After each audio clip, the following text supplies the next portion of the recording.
सर्दियों की एक सुबह थी। धूप हल्की सी खिली थी और मैं अपने नाना जी के साथ छत पर बैठा था। वो अक्सर अपनी सेहत और पुराने जमाने की बातें करते थे, लेकिन उस दिन उन्होंने एक बात कही जो मेरे दिल को छू गई। उन्होंने कहा, बेटा, अब तो शरीर में वो ताकत नहीं रही। पहले तो बिना थके पूरा दिन खेतों में काम कर लेता था। मैं थोड़ा चौंका और पूछा, नाना जी, डॉक्टर को दिखाया?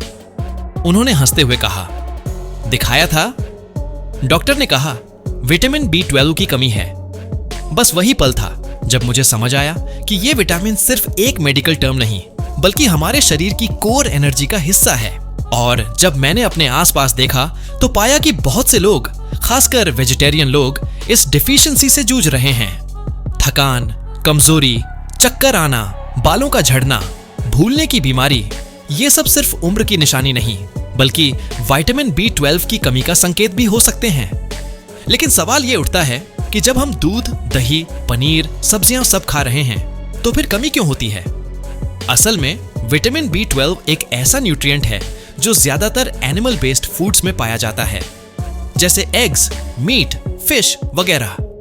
लेकिन हमारे जैसे लाखों वेजिटेरियंस जो इन चीजों से दूर रहते हैं, उनके लिए ऑप्शंस क्या हैं? मैं जानता हूं कि जब हम वेजिटेरियन लाइफस्टाइल अपनाते हैं तो उसका एक इमोशनल, कल्चरल और एथिकल वैल्यू होता है। हम अपने खाने में प्यूरिटी और कंपैशन ढूंढते हैं, लेकिन इसी चक्कर में कभी-कभी हेल्थ कॉम्प्रोमाइज हो जाती है। इसलिए जरूरी है कि हम समझदारी से वेजिटेरियन होने के साथ साथ अपनी बॉडी की नीड्स को भी बैलेंस करें।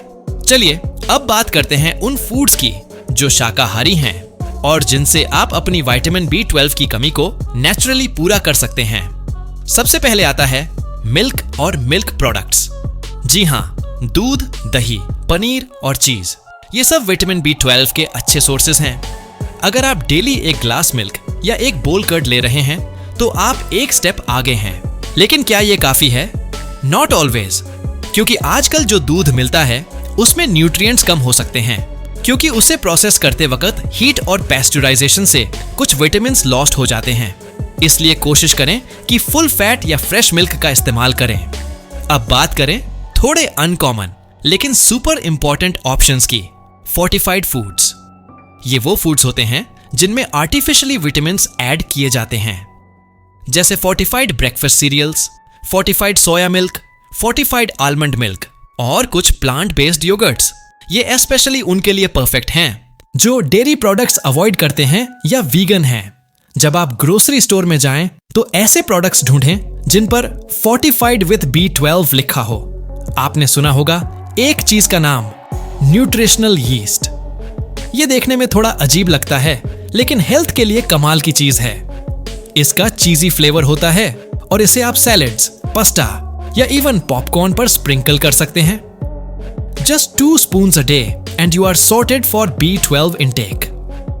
अब एक सवाल जो बहुत लोग पूछते हैं, क्या B12 सप्लीमेंट्स लेना चाहिए?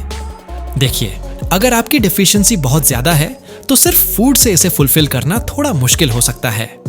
ऐसे केसेस में डॉक्टर से कंसल्ट करके सप्लीमेंट्स लेना जरूरी हो जाता है। लेकिन खुद से लेना शुरू मत करिए, क्योंकि डोसेज हर बॉडी के लिए अलग होता है।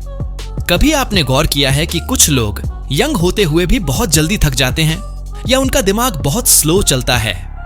एग्जाम में पढ़ा हुआ याद नहीं रहता, मीटिंग्स में कंसंट्रेशन नहीं बनता, मूड स्विंग्स होते हैं।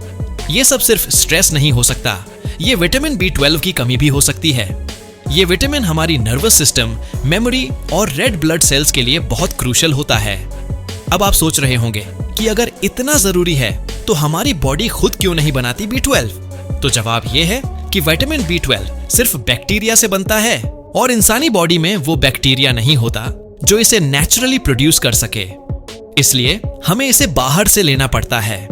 बहुत लोग कहते हैं कि हम तो हर दिन फ्रूट्स खाते हैं, सब्जियां खाते हैं, तो फिर कमी कैसे हो गई?